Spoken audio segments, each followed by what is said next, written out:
7월 14일 오늘의 말씀은 히브리서 9장 11절에서 22절입니다.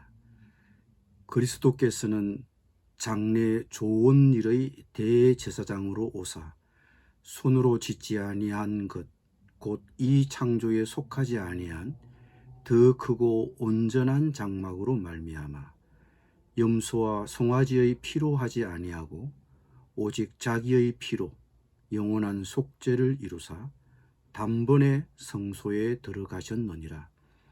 염소와 항소의 피와 및 암송아지의 죄를 부정한 자에게 뿌려 그 육체를 정결하게 하여 거룩하게 하거든 하물며 영원하신 성령으로 말미암아 흠없는 자기를 하나님께 드린 그리스도의 피가 어찌 너희 양심을 죽은 행실에서 깨끗하게 하고 살아계신 하나님을 섬기게 하지 못하겠느냐.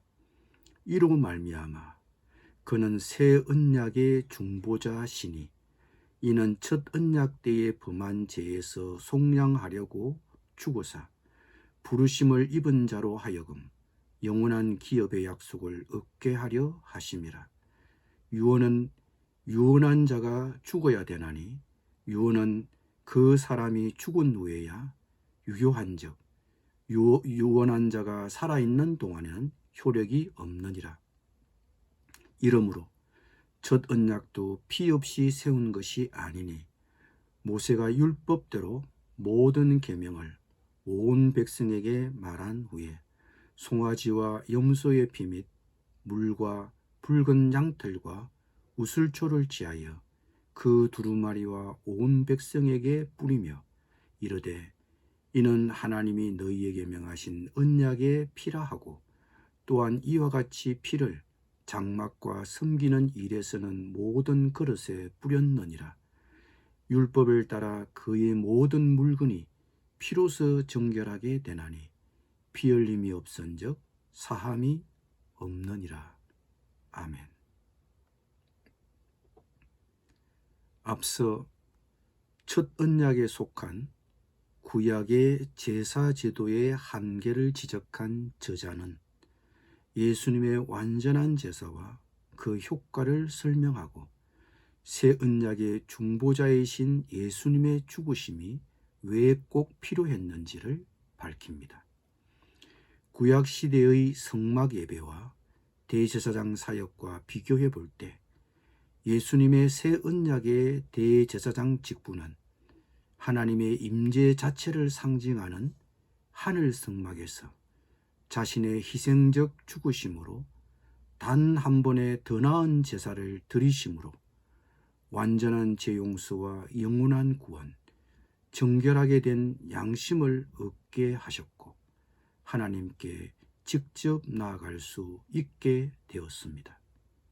그럼 오늘 본문에서 말하고 있는 새 언약, 예수 그리스도로 말미암은 온전한 제사에 대한 설명을 따라가 봅시다. 그리스도께서는 하늘 성소에 들어가서 짐승의 피가 아닌 자신의 피로 제사를 드리심으로 단 한 번으로 우리를 위하여 영원한 속죄를 이루셨습니다.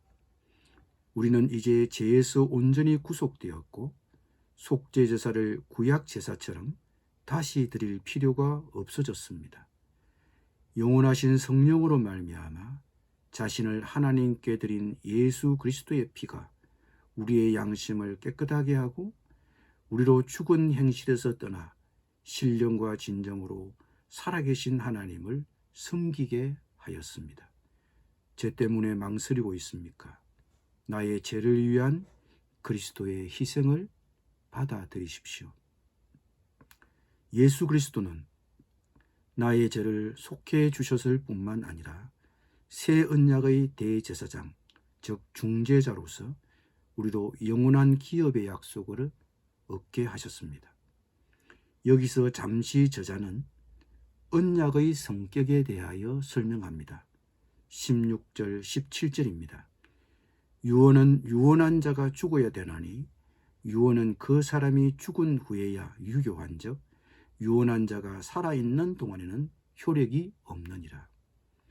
여기서 유언이라고 번역된 단어는 언약이라고 바꾸어 사용해도 무방합니다. 간주에서도 이 점을 언급했고, 유언이라고 번역된 헬라어는 고인의 유언장을 지칭하거나 그 유언의 효력을 발하려면 짐승 제사가 요구되는 고대 근동의 언약을 나타냅니다. 그런데 16절, 17절에서는 유언보다 언약이라고 번역해야 앞뒤 글의 흐름이 자연스러워 보입니다. 그래서 언약으로 바꾸어 16절, 17절을 다시 읽어봅니다. 15절 뒷부분부터 18절 앞까지 연결해서 읽어보겠습니다.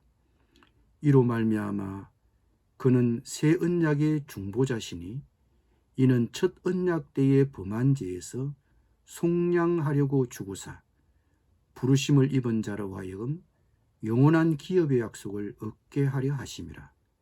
언약은 언약한 자가 죽어야 되나니 언약은 그 사람이 죽은 후에야 유효한즉 언약한 자가 살아있는 동안에는 효력이 없느니라. 이러므로 첫 언약도 피 없이 세운 것이 아니니. 이 구절은 고대 근동 구약시대에 쌍방이 언약을 맺을 때의 그 예식을 배경으로 하고 있습니다. 출애굽기 24장에서 하나님이 모세와 언약을 맺으실 때의 상황을 떠올려 보시면 됩니다. 즉 구약시대의 계약, 즉 언약은 짐승을 둘로 쪼개어 놓고 그 피가 흐르는 짐승 사이를 쌍방이 통과하면서 언약을 맺습니다. 즉 이 계약을 어기면, 이 언약을 어기면 짐승처럼 쪼개어 죽겠다는 의미로 쌍방이 목숨을 걸고 계약, 즉 언약을 맺었습니다. 그러므로 16절, 17절을 요약하면 이런 의미가 됩니다. 계약이 있는 곳에는 반드시 계약자의 죽음이 있어야 한다. 왜냐하면 계약은 죽은 시체들 위해서 견고하게 되기 때문이다. 구약시대의 계약, 즉 언약은 이처럼 짐승을 둘로 쪼개어 놓고 그 짐승의 피가 흐르는 사이를 쌍방이 통과하면서 목숨을 걸고 맺었던 것입니다. 하나님이 모세와 언약을 맺으실 때도 그렇게 하셨습니다. 그렇습니다. 18절 서두에서 언급한 것처럼 첫 언약도 피 없이 세운 것이 아닙니다. 하나님께서 모세를 통해 이스라엘과 맺으신 언약도 백성들 앞에서 피를 뿌림으로 비록되었습니다. 성막 기구들에도 피가 뿌려졌습니다. 피를 뿌리는 것은 언약의 비준이며 동시에 언약을 어기는 자는 언약에 사용된 짐승들처럼 저주의 죽음을 당하게 된다는 것을 암시하는 것으로 언약의 견고성을 가리킵니다. 그래서 언약의 피라고 하는 것입니다. 율법을 따라 그의 모든 물건이 피로서 정결케 되나니 피 흘림이 없은즉 사함이 없느니라. 하나님께서 그리스도의 피 흘림을 통하여 우리를 사셨습니다. 히브리서 저자의 설명처럼 하나님은 자신의 목숨을 걸고 우리와 언약을 맺으셨습니다. 하나님이 목숨을 걸고 이 언약을 맺으셨다면 계약의 당사자인 우리 자신도 목숨을 걸고 이 언약을 받아들여야 하지 않겠습니까? 물론 피 흘림은 정결과 대속을 의미하지만 예수 그리스도로 말미암아 새 언약을 맺은 쌍방 간에는 이처럼 엄중함이 담겨 있는 것입니다. 피로서 새 언약을 맺으신 하나님 앞에 우리의 마음 또한 비장해지는 오늘입니다. 기도드리겠습니다. 피로서 언약을 맺으시고 피로서 우리를 정결하게 하신 하나님의 결단과 은혜에 감사드립니다.